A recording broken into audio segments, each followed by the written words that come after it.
இங்கு நீ வா எந்தன் நெஞ்சில் பஞ்சம் வஞ்சம் நஞ்சே மிஞ்சும் உடல் வேறு வேறாகி உயிரை தந்தவளே நானே நாகம் நானே.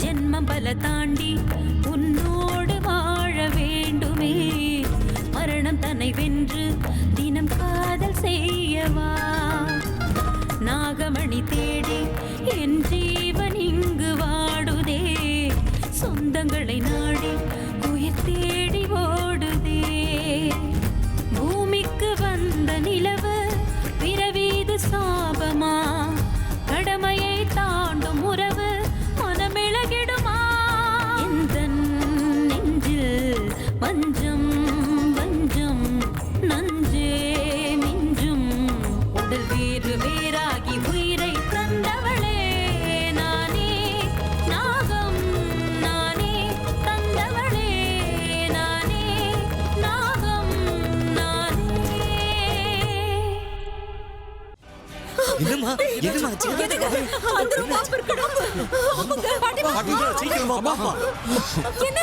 இந்த ரூம்ல பாம்பு இருக்குதா பாருங்க. நான் எங்க போனாலும் எனக்கு தோல்வியே கிடைக்குது. எனக்கு இந்த வீட்ல என்னதான் ரகசியம் இருக்குன்னு பாத்துடலான்னு வந்தேன். கொஞ்சம் லேட்டா அர்ஜுனோட அம்மாவும் பாட்டியும் வந்திருந்தா அந்த ரூம்குள்ள என்ன இருக்குன்னு நான் கண்டுபிடிச்சிருப்பேன்ல.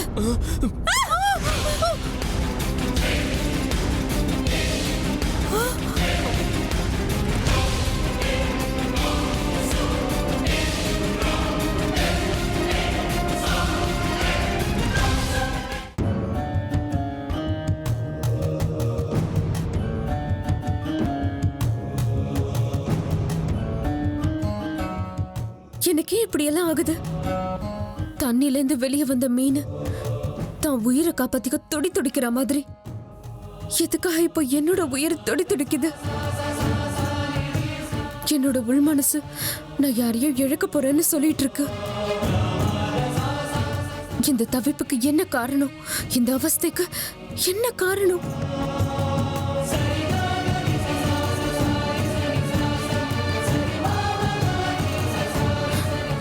சித்தி சித்தி எனக்கு உதவி செய்யுங்க. சொல்ல அமிர்தா, உன்னோட தவிப்பு என்னன்னு எனக்கு புரியுது. எனக்கு எப்படி எல்லாம் ஆகுது சித்தி? இத்தனை நாள் உங்க அப்பா அம்மாவோட தேகம் ஒரு பாதுகாப்பான இடத்துல இருந்தது அமிர்தா. இத்தனை நாளானா இப்போ இல்லையா சித்தி? இல்ல அமிர்தா, இப்போ அது இடம் மாறுற மாதிரி இருக்கு. என்ன சொல்றீங்க சித்தி? அப்படின்னா என் அப்பா அம்மாவோட தேகம் இப்போ எங்க இருக்குன்னு சொல்லுங்க சித்தி. ஆவேசப்படாத அமிர்தா. அந்த துஷ்ட மந்திரவாதிய கட்டி போடுறதுக்கு என்கிட்ட இருந்த எல்லா சக்திகளையும் நான் இழந்துட்டேன். அதனால இப்போ உங்க அப்பா அம்மாவோட தேகம் எங்க இருக்குன்னு கண்டுபிடிக்க என்னால முடியல. தயவு செஞ்சு என்ன மன்னிச்சுடு. என்னால இவ்வளவு மட்டும்தான் சொல்ல முடியும். சீக்கிரம் உங்க அப்பா அம்மாவோட தேகம் எங்க இருக்குங்கிறத கண்டுபிடி. இல்லன்னா நிரந்தரமா நீ அவங்கள விட்டு பிரியிற சூழ்நிலை ஏற்படலாம். சரி சித்தி, அந்த பரமேஸ்வரனோட ஆசீர்வாதம் என்கிட்ட இருக்கு. எனக்கு உதவி செய்யறதுக்காக அவர் ஒரு குருவை இங்க அனுப்பி இருக்காரு. நான் உடனே அவரை போய் பார்க்கறேன். சரி அமிர்தா, எல்லாம் நல்லபடியா நடக்கட்டும்.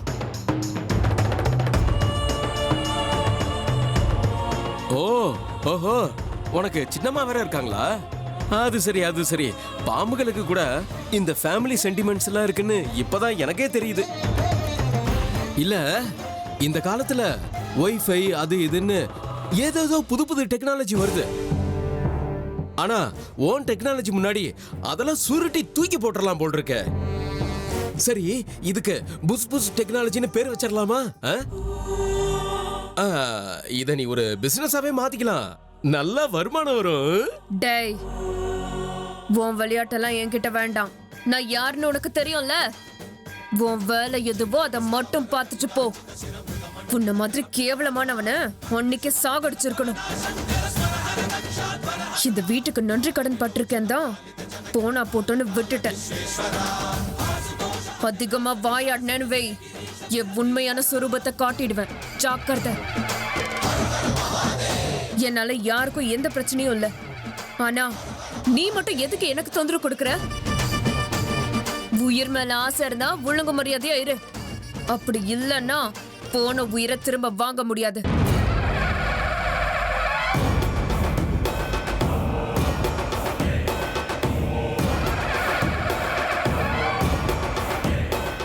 இல்ல, இவ பயமுறுத்துறான்னு சும்மா இருந்தா சரிப்பட்டு வராது. ஏதாவது பண்ணி இவளை இந்த வீட்டை விட்டு துரத்தி ஆகணும். ஆனா எனக்கும் எதுவும் ஆகக்கூடாது. அப்படி ஒரு சேஃப் கேம் தான் விளையாடணும். வழி பண்றேன். கருணா, இந்த பாம்புகளை எங்கேயாவது தூரமா கொண்டு போய் ஒரு துண்டு கூட விட்டு வைக்காம எரிச்சிடுறா. அதுக்கப்புறம் அந்த சாம்பலை கொண்டு போய் ஏதாவது ஆத்துலயோ குளத்துலயோ போட்டிருப்பா. சரிங்க பாட்டி, நீங்க சொன்ன மாதிரியே பண்றேன். எனக்கு தெரியும், இந்த பாம்புகளோட தேகம் நம்ம வீட்டுக்குள்ள வரதுக்கு நம்ம வீட்டுல உள்ளவங்க தான் காரணம்.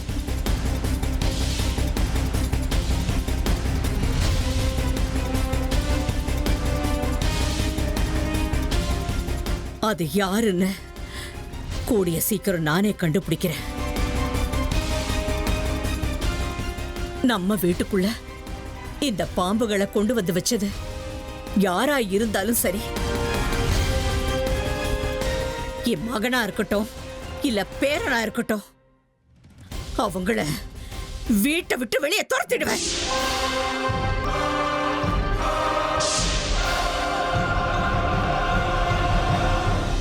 ஹரஹர மகாதேவா.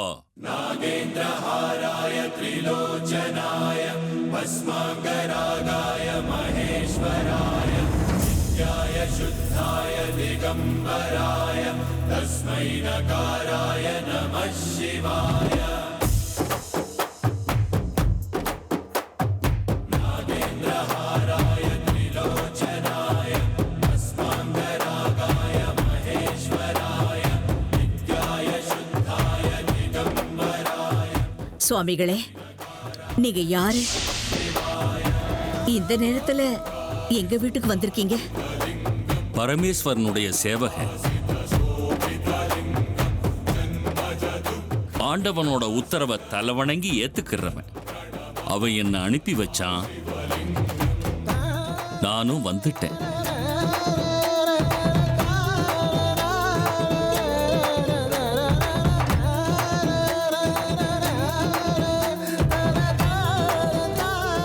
இவர் சக்தி வாய்ந்த மனிதராச்ச.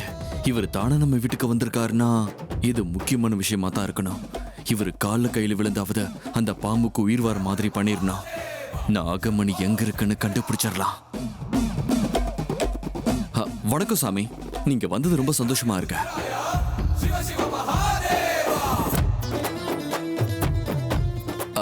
எனக்கு இவரை தெரியும். ஆமாங்க அத்தை, இதுக்கு முன்னாடி ஒரு தடவை இவர் நம்ம வீட்டுக்கு வந்திருக்காரு. பிக்ஷைக்காக வந்திருந்தாரு. உள்ள வாங்க சுவாமி. வாங்கன்னு சொன்னா நான் வரமாட்டேன், போங்கன்னு சொன்னாலும் போக மாட்டேன்.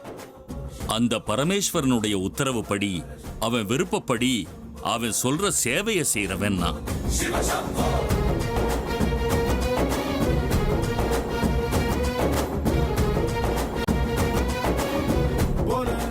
இங்க ஏதோ ஒரு சம்பவம் நடக்குதுன்னு அறிகுறி தெரிஞ்சுது, அதனால வந்தேன்.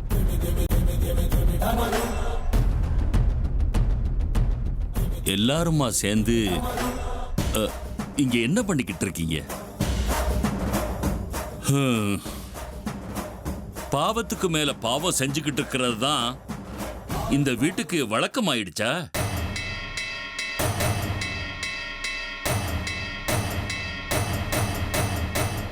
பாவத்தை அஸ்திவாரமா வச்சு கட்டின இந்த அரண்மனை எத்தனை நாளைக்கு நிக்கும்னு நம்புறீங்க?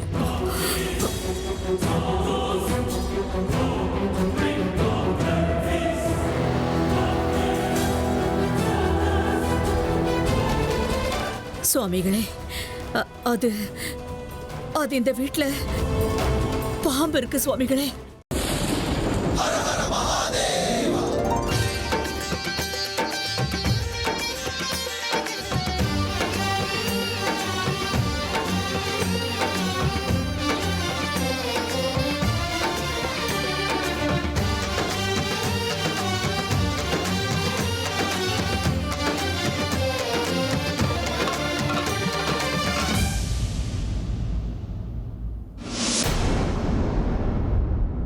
ஆச்சரியம், பரம ஆச்சரியம்.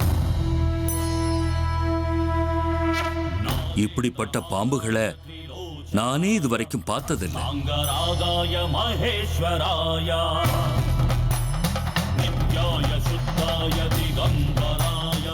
இது உங்க வீட்டுக்கு வந்து சேர்ந்திருக்கணும் போது இதுக்கு பின்னாடி ஏதோ ஒரு பலமான காரணம் நிச்சயம் இருக்கு.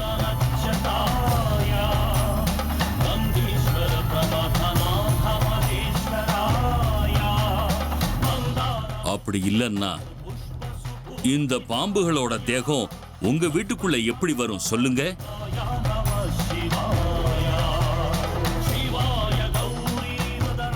திருநாம பேன நாச்சல தே தே நவீனா. எந்த ஒரு காரணமும் இல்லாம ஒரு புல்லோ இலையோ கூட இந்த பிரபஞ்சத்தில் அசையாது. அப்படி இருக்கும்போது உயிரை விட்ட இந்த சர்ப்பங்களோட தேகம் எப்படி உங்க வீட்டுக்குள்ள வந்தது? பாருங்க சுவாமிகளே, இந்த பாம்புங்க எந்த காரணத்துக்காக இங்க வந்திருந்தாலும் சரி, ஆனா இதுங்க எங்க வீட்டுல இருக்கிற வரைக்கும் எங்களுக்கு நிம்மதியே இல்லை. இதுங்களை எரிச்சிட்டா எல்லாம் சரியாயிடும் இல்லையா? அதனாலதான் கர்ணா, போ, இதுங்களை எரிச்சிட்டு வந்துடு. வேண்டான்னு சொல்றேன்ல, மறுபடியும் தவறுகளை செஞ்சு பாவத்துல மூழ்கி போயிடாதீங்க.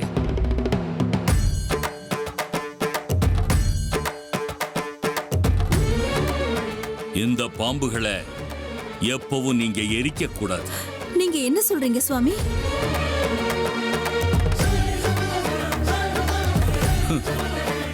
இப்ப நீங்க இதை எரிச்சிட்டா எல்லா பிரச்சனைகளும் சரியாயிடும்னு நினைக்கிறீங்களா? நிச்சயமா கிடையாது. இன்னும் புது பிரச்சனைகள் ஆரம்பமாகும். அதுவும் இல்லாம இந்த பாம்புங்க மத்த பாம்புங்க மாதிரி கிடையாது. ரொம்ப விசேஷமான பாம்புகள் மாதிரி தெரியுது. செத்து எத்தனையோ வருஷங்களாயிருந்தாலும் இதுக்குள்ள இருக்கிற சக்திகள் இன்னும் குறையவே இல்லை. பாத்தீங்களா? ஏதோ விசேஷ சக்திகள் உள்ள பாம்பு இது. சந்தர்ப்ப சூழ்நிலையால உயிரை விட்டிருக்கு. ஆமா சுவாமி, இந்த 2 பாம்பும் செத்து போன பாம்பு தான். ஆனா இன்னொரு பாம்பு எங்க வீட்டையே சுத்தி சுத்தி வருது. இந்த தேகங்களை தேடிக்கிட்டு தான் இன்னொரு பாம்பு இந்த வீட்டுக்குள்ள நுழைய ஆரம்பிச்சிருக்கு.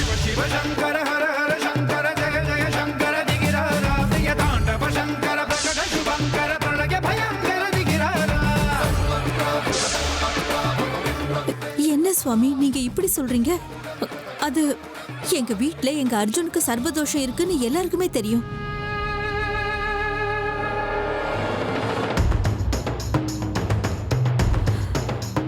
அதனால இந்த வீட்டுக்கு ஆபத்து இருக்குன்னு அத்தை ஆரம்பத்துல இருந்தே சொல்லிக்கிட்டு இருக்காங்க.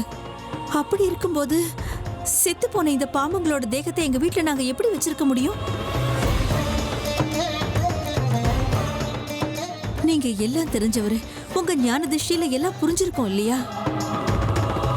தயவு செஞ்சு இந்த பாம்புங்களை எரிக்க எங்களுக்கு அனுமதி கொடுங்க.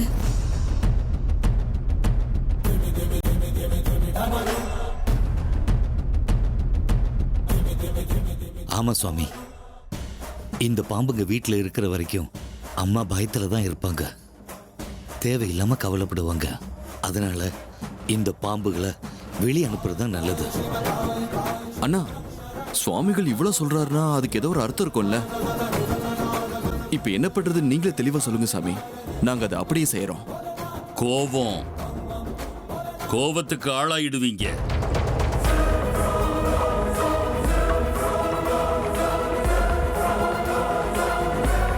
கெடுதலை நீங்களே ஏற்படுத்திப்பீங்க. இப்ப இந்த பாம்புகளை நீங்க எரிச்சிட்டா அப்புறம் உங்க மனசுக்கு நிம்மதிங்கிறதே இருக்காது.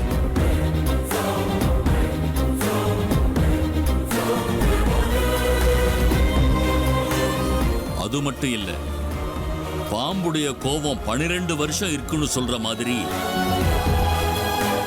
இந்த பாம்புகளை எரிச்ச பாவம் தலைமுறை தலைமுறையா உங்களை சபிச்சுக்கிட்டே இருக்கும்.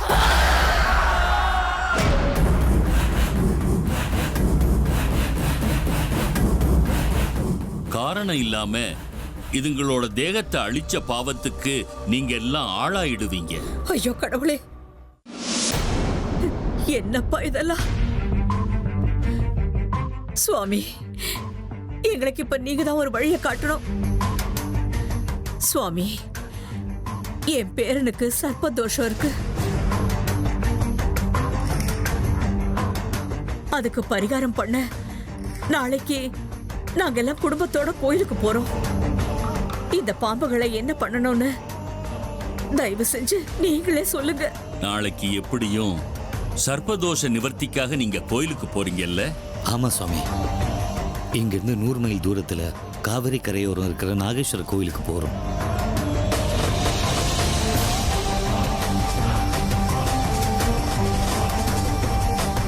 நாளைக்கு நீங்க போக போற இடம் ரொம்ப புனிதமான இடம். கூடவே சாட்சாத் பரமேஸ்வரன் சுப்பிரமணிய சுவாமிகளோட புனிதமான சன்னதியும் அங்கே இருக்கு. அது மட்டும் இல்ல, சாப விமோசனத்துக்கு பேர் போன இடம் அது. இந்த 2 தேகங்களையும் அங்க கொண்டு போங்க, அந்த மகா சன்னிதானத்துல வைங்க. அதுக்கு மேல நடக்கிறத அந்த பரமேஸ்வரனே பார்த்துப்பான். எந்த காரணத்தை கொண்டும் இந்த தேகங்களை அழிக்கிறதாகட்டும் எரிக்கிறதாகட்டும் கூடாது. அந்த மகா சன்னதியில இருக்கிற அரளி மரத்துக்கு கீழே, இல்ல ஒரு வாழை மரத்துக்கு கீழே, இல்ல ஒரு அரச மரத்துக்கு கீழே, ஏதாவது ஒரு நல்ல மரத்துக்கு கீழே வச்சிட்டு வாங்க. அதுக்கு மேல நடக்கிறத அந்த ஈஸ்வரன் பார்த்துப்பான்.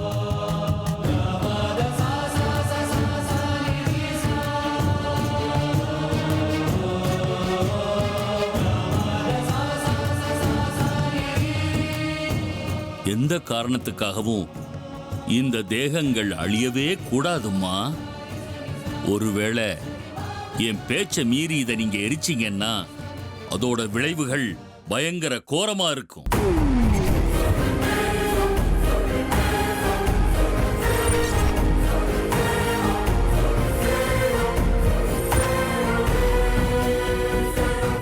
இந்த தேகங்கள் இந்த வீட்டுக்குள்ள வந்து சேர்ந்திருக்குன்னா அதுக்கு ஏதோ ஒரு மகா காரணம் இருக்குன்னு அர்த்தம்.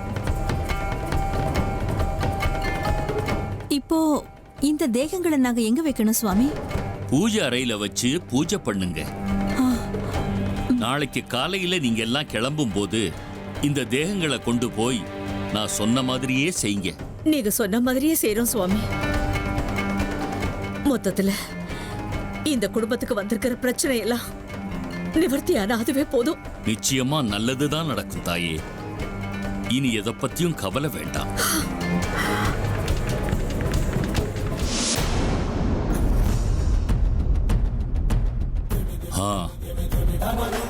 நான் மறுபடியும் உங்களை எச்சரிக்கிறேன், எந்த காரணம் கொண்டும் இதுங்களை எரிச்சிடாதீங்க.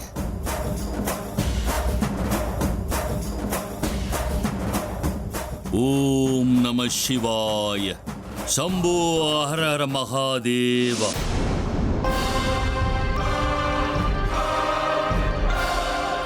கர்ணா வா.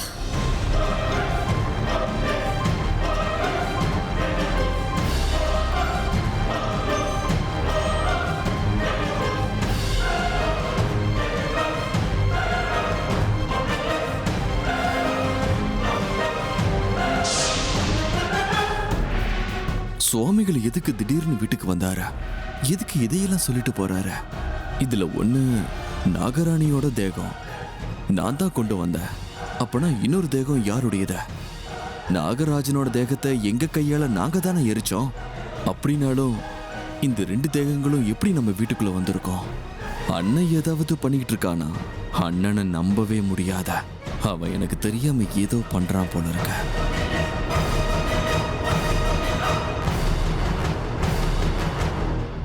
என்னது எல்லாம் ரொம்ப விசித்திரமா இருக்கே. திடீர்னு சுவாமிகள் வந்து என்னென்னமோ சொல்லிட்டு போயிட்டாரு. இது ஏதாவது ருத்ரனுடைய வேலையா இருக்குமோ? அவனை நம்பவே முடியாது.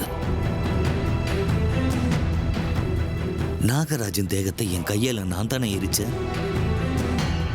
நாகராணி என்னானா?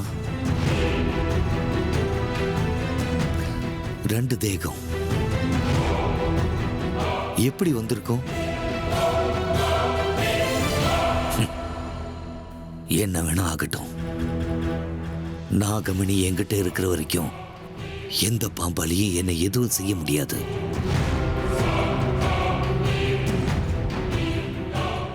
நான் கொண்டு வந்தது ஒரு பாம்போட தேகம் தானே. இன்னொன்னு எப்படி வந்துச்சு? இது என்ன மிராக்கலா இல்ல அதிசயமா? இந்த சுவாமிஜி வேற திடீர்னு வந்து என்னென்னமோ சொல்லிட்டு போயிட்டாரு. என்ன நடக்குதுன்னு புரியலையே. இது வரைக்கும் என்னால எந்த பாம்புக்கும் எந்த ஆபத்தும் வந்ததே இல்லை. ஆனா இந்த பிரச்சனையில என் விஷயத்துல ஏன் இப்படி நடக்குது? இந்த வீட்டுல என்னதான் நடக்குது?